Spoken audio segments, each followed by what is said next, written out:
नमस्कार दोस्तों, मैं पंकज। मेरे भक्ति वैभव चैनल में आपका स्वागत है। दोस्तों, आज हम लोग एक नए टॉपिक पर बात करेंगे और आज का हम लोग का टॉपिक है श्रीमद् देवी भागवत महापुराण पढ़ने की क्या महिमा है। तो दोस्तों, इस समय नवरात्रि चल रही है। आज नवरात्र का तीसरा दिन है। माँ भगवती के 9 रूप का हम लोग पूजन करते हैं। आज माँ भगवती के तीसरा रूप है।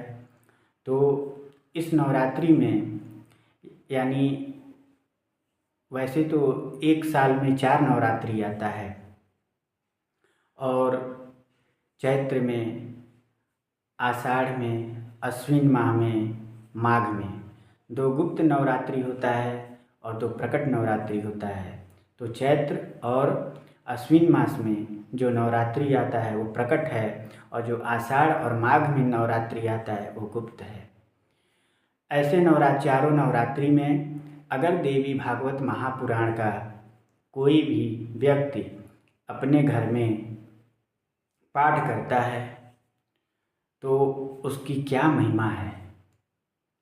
तो इस महिमा का वर्णन हम लोग देवी भागवत महापुराण से ही इसका हम लोग उत्तर प्राप्त करेंगे।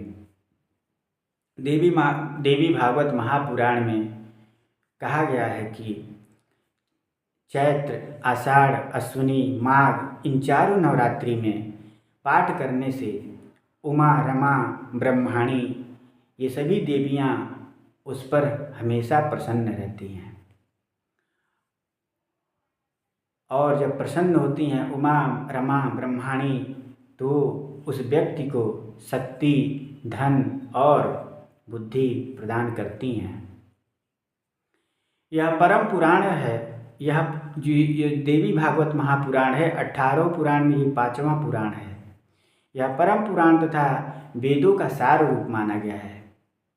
इसके पढ़ने तथा सुनने से वेदों के पाठ करने का जो फल प्राप्त होता है वही फल इस देवी भागवत महापुराण को पढ़ने से प्राप्त हो जाता है।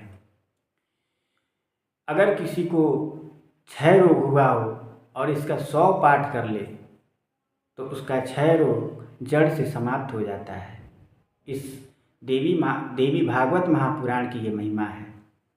यह पुराण जिस घर में पूजित होता है, आप इसको मत पढ़िए, लेकिन अपने घर में अगर इसको पूजा में इसकी पूजा करते हैं तो मात्र पूजा करने से ही वहाँ लक्ष्मी सरस्वती घर को छोड़ के नहीं जाती हैं। यानी माँ भगवती लक्ष्मी सरस्वती उस घर में हमेशा निवास करती हैं जहाँ पे ये देवी भागवत महापुराण का पूजन होता है।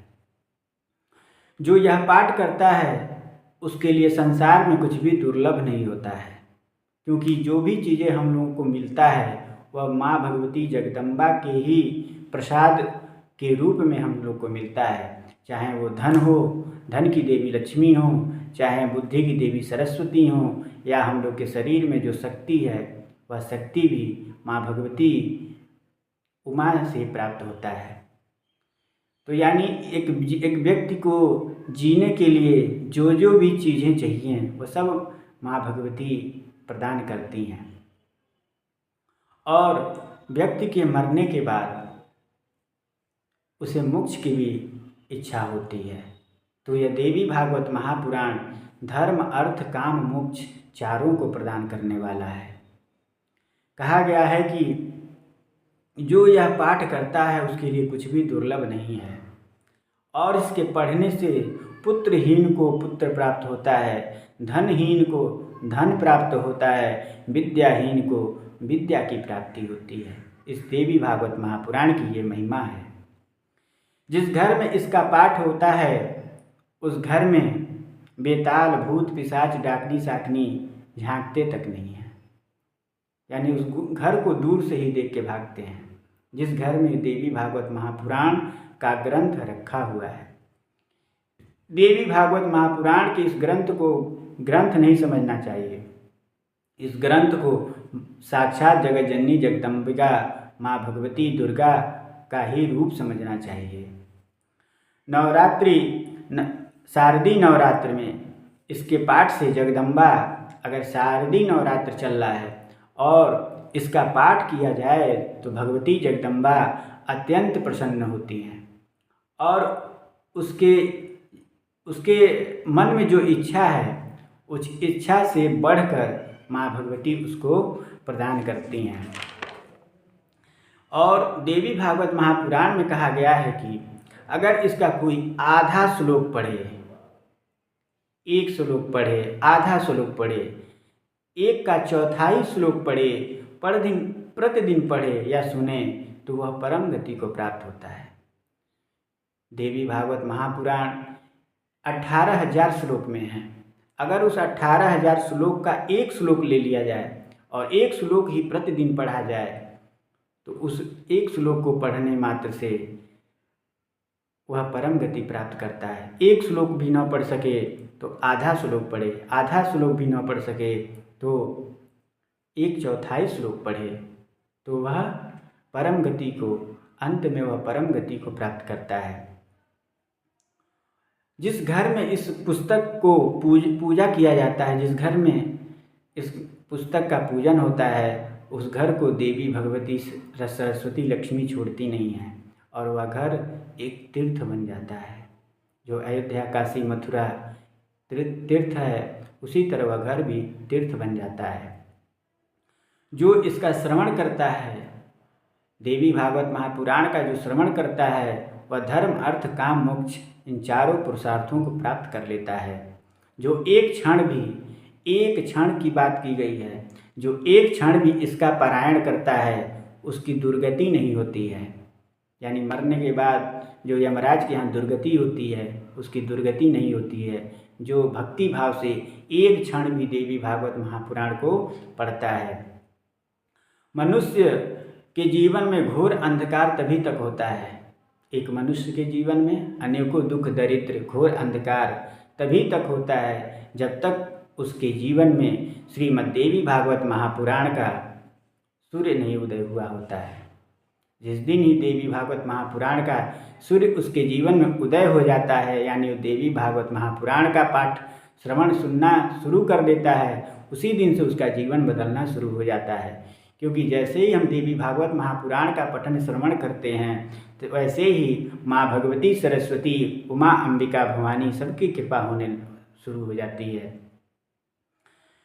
जो इसका भक्ति पूर्वक पाठ करता है, जो देवी भागवत महापुराण का भक्ति पूर्वक पाठ करता है, यानी आस्था के साथ, माँ भगवती में आस्था के साथ इसका पाठ करता है, वह ऐश्वर्यशाली हो जाता है और ज्ञान से संपन्न हो जाता है।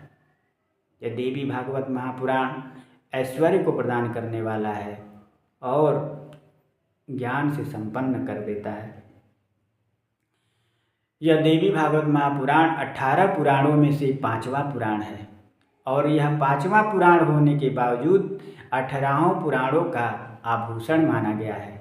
जिस तरह एक स्त्री आभूषण के बिना शोभित नहीं होती है, उसी प्रकार यह 18 महापुराण देवी भागवत महापुराण के बिना सुशोभित नहीं होता है। इसलिए इसको 18 पुराण का आभूषण बताया गया है और इसके पढ़ने या सुनने मात्र से, इस देवी भागवत महापुराण को पढ़ने तथा सुनने मात्र से सत्य असत वस्तुओं का यथार्थ ज्ञान होता है।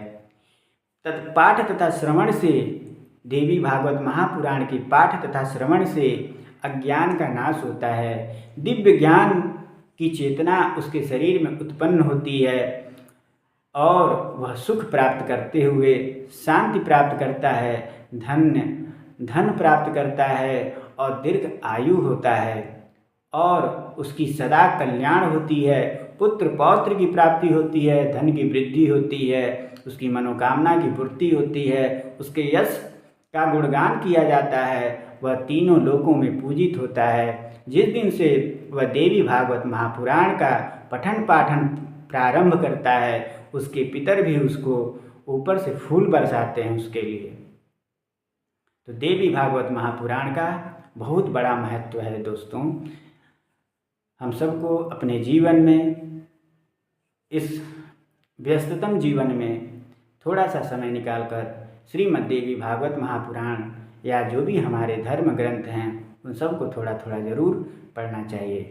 तो दोस्तों शारदीय नवरात्र चल रहा है, इसलिए आप सब लोग अच्छे से माँ भगवती की पूजा अर्चना करें और माँ भगवती आप सबको अपनी कृपा बरसाएं, भक्ति प्रदान करें। और मेरा वीडियो अच्छा लगा हो तो लाइक शेयर सब्सक्राइब जरूर करें। जय श्री सीताराम, जय माता दी।